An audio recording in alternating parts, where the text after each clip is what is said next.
Okay, class.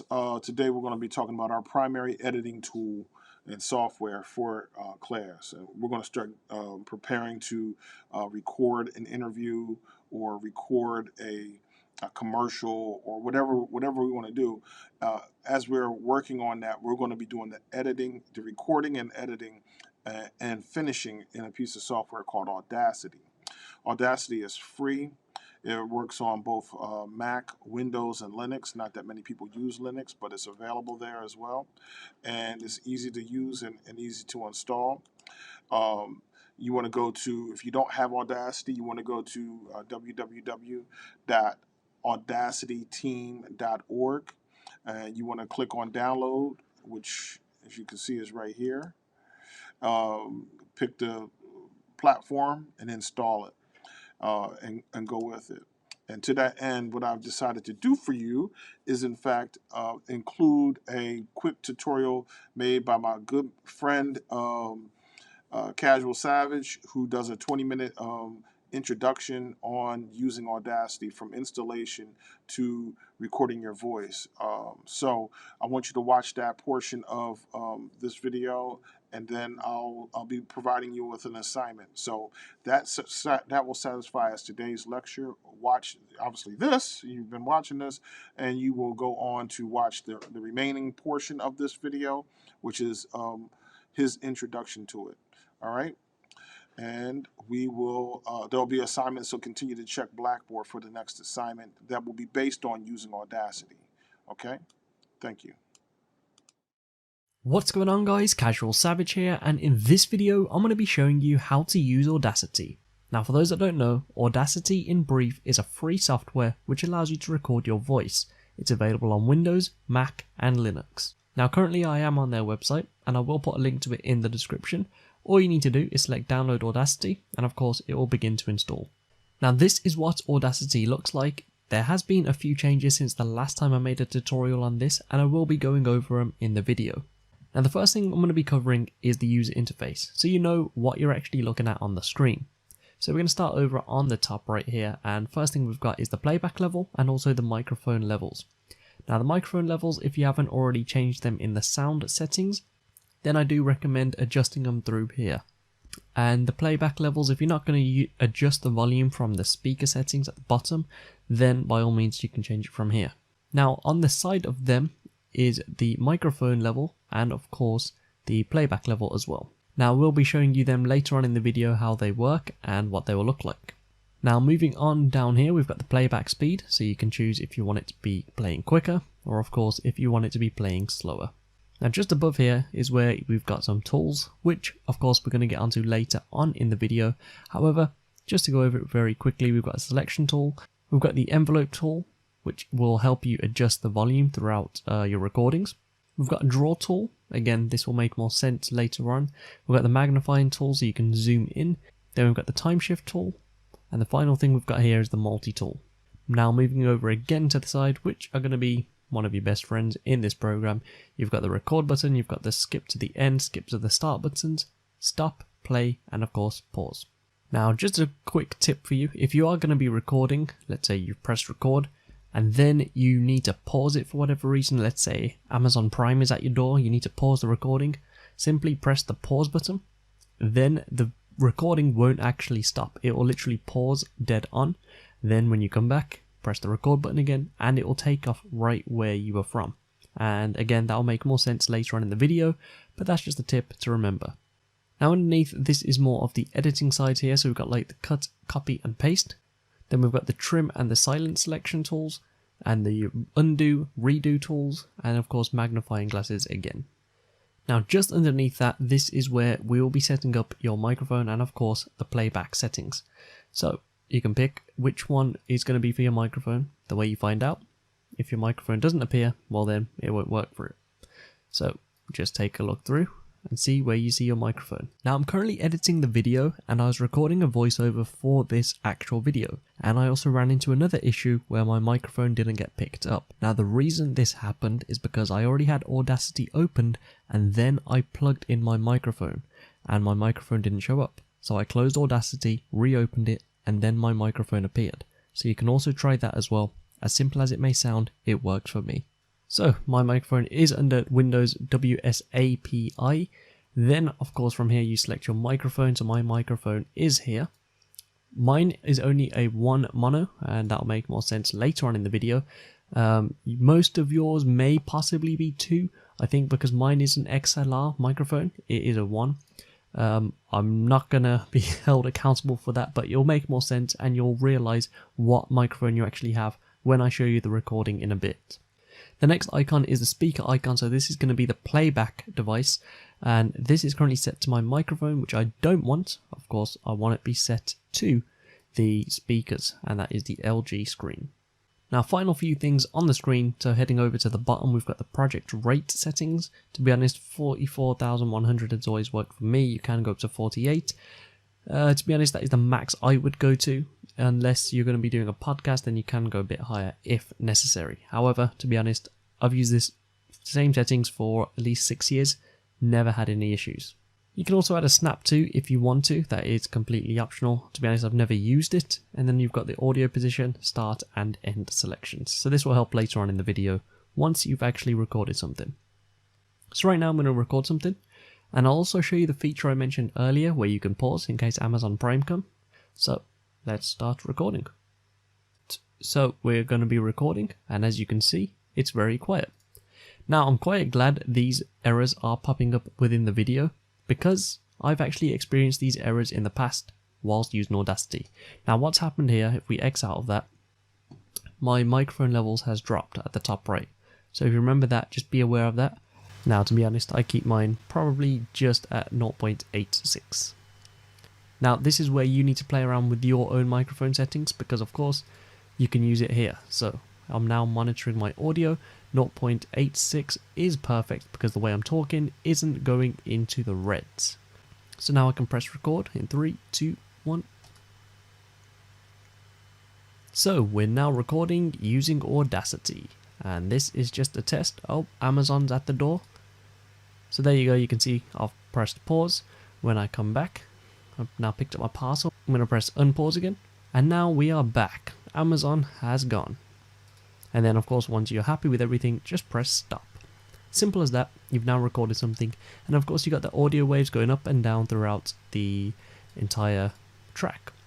Now if you notice when I was talking here, the monitoring levels here, this was going up and down. So again, make sure you pick the right levels. It's very, very important. If you don't, your audio will be either distort or it'll be very quiet. Playback audio, you don't need to worry about how loud that is, because of course you can always adjust that later on in the edits. Now one thing you'll notice here, I actually left a gap at the beginning, and I do this with all of my videos, and the reason for that is because I want the background noise to be removed. Now personally for me, I've been editing my voice for all my tutorials for the past 5 years in Audacity. So what I'll do, of course, leave a gap in the middle, or at the beginning, sorry. Then I'll export my audio to Audacity, left click, drag out this centerpiece here, which is just of course the background noise because I was sitting in silence. From here, head over to Effect, then select Noise Reduction, select Get Noise Profile, then press Ctrl A on your keyboard, head back over to Effect, Noise Reduction, and select OK. And then you can come back to Effect and select Normalize and OK. Now what I've just done and what I've just shown you is how to remove the background noise from your recordings. Now me personally, I get a lot of background noise from my laptop fan, so hence why I always sit in quiet at the beginning so my microphone can pick up the laptop fan noise, then we can get rid of it just like that. So heading back up to the top, where of course we've got the tools. So the zoom in tool, we can just left click and it zooms in, as you can see. If you want to zoom out, you just right click. Pretty simple. You've then got the time shift tool. This is just if you have more than one recording on the same track. You can see you can move it about, so you can choose where you want it to start, and of course if you want to cut it out like that. Back up to the selection tool, you saw me use it earlier, just left click and drag. You can see you can highlight specific parts. Let's say now we remove the audio from the beginning where it's just picking up the fan. We don't really need that, so we can left click, highlight it and press delete on your keyboard, and that removes that section of the video or the audio. Now we've got the envelope tool. Now this is what it looks like, and like I said, it helps you control the volumes. So you can left click as you can see, it'll lay out a dot, and I can bring this in, and you can see it'll help us control how loud this volume will be. We can left click again, say it's gone quiet here, we can bring it back up, and it's just an easier way of helping us control the levels of our audio. So there you go. For example, this is one thing you can do, and this is also why it is vital at the beginning, like I showed you, is to work out your microphone levels, because otherwise if your audio is all over the place, coming loud then quiet, it's not going to be very professional, and secondly you're going to have to go through your audio doing all of this, which will take a very long time. But you've got that option, and of course that will also save you. Now the next tool is the drawing tool, however we can't use it just yet because you need to be zoomed in. If I left click, you can see it will tell you zoom in further so you can see it. So get the magnifying tool, we'll zoom in. So you need to zoom all the way in, literally until you see these dots, and then you can head over to the draw tool, and now this is what you're going to be editing. You can see it's just these little things here. So this, to be honest, wouldn't be for people that are doing podcasts, wouldn't be for people that are just recording their voice in general. It's going to be mainly for people that are doing vocals, such as singing or something. And as you can see, it's just going to be very accurate way to control the audio wave patterns. So if, say, something is all the way down here, then of course you can always use this draw tool to bring that back up to the right level. And it's just an extreme way of editing, and of course, like I said, mainly just for people that are going to be recording with vocals. Now the final tool is called the multi tool. So this is basically all the tools I've just shown you built into one. So you can see we can zoom out like that. We can use the move tool if we hold hold control on our keyboard. If we hold shift, we can do the selection tool. And of course, to zoom back in, you can just use this one over here. Now you've recorded your audio, you've done a bit of editing to it. Now over to the side here, you can see you can adjust the gain. So this is how loud, or of course how quiet you want it again. So this is after you've done the recording, so you can no longer change the microphone levels, you can change it from here. Now if there's an issue with your microphone for whatever reason, or you just want for the audio to be heard in the left ear, then you can pan it to the left, or you can pan it to the right, or you can just put a bit more to the right instead of the middle. So that's how that works. And then of course, getting on to some of the things you can add to make your voice a bit better. So again, highlight it all, come over to Effect, and go head over to the filter curve. Now this is a new thing they've added. Well, it's not specifically new, however, they've now called it filter curve. It used to be something else, I think it was equalizer, but now it's called filter curve. You can head over to manage, factory preset, you can select a bass boost, so you can boost your voice a bit. You can select OK. You can see that's what you've done. Now, personally, for me, after adding any effect to my voice, I always go back to effect and select normalize and OK. Another one I would recommend, heading back over to effect, heading back over to filter curve. I would then go to manage, factory presets, and I would select treble boost. And I'll turn this down a bit again, select OK. Once again, I'm going to head over to effect, normalize, and OK. And then the final thing I'd add is compression, so compressor. Usually I leave this at default. By all means, if you want to change it, you can. Select OK again, and then finally effect, normalize, and OK. And that's pretty much how I edit all of my audio recordings. Now I will be making a separate tutorial on that just because I didn't do it in the same steps I usually do. Now earlier in the video I mentioned how would you know if yours is a 1 mono or a 2 stereo. Now it's really simple. Now when I first got this microphone I've got now, I was a bit confused because I'm used to 2 stereo as the setting here, so I set it up as default. However, when I recorded, it was only going waveforms at the above, nothing below. So it should look like this. Make sure yours looks like this. There's waveforms going up and down. If yours is just on one level, then I suggest try changing the stereo to 1 mono. And that's what seemed to work for me. And since then, I've used 1 mono. Now another thing I recommend you do is of course saving your project as you're recording or whilst you're editing, just in case the program crashes. Now in my experience I've never actually had Audacity crash, so it's been a very good program for me over at least 5 years, so it's got some trustworthiness there. However, just in case, press Ctrl S on your keyboard. Of course save it wherever you want to, and I'm just going to call this example, select save. Now, once you've obviously finished editing, you need to export it into an MP3 or a WAV or whatever format you want. So press Ctrl A on your keyboard, just so it highlights everything. Press File, Export, and then of course you've got these different options here how you would like it done. Me personally, I always do MP3, so I'm going to select that. I'm going to leave it saved as file name, which is example, and I'm going to select save.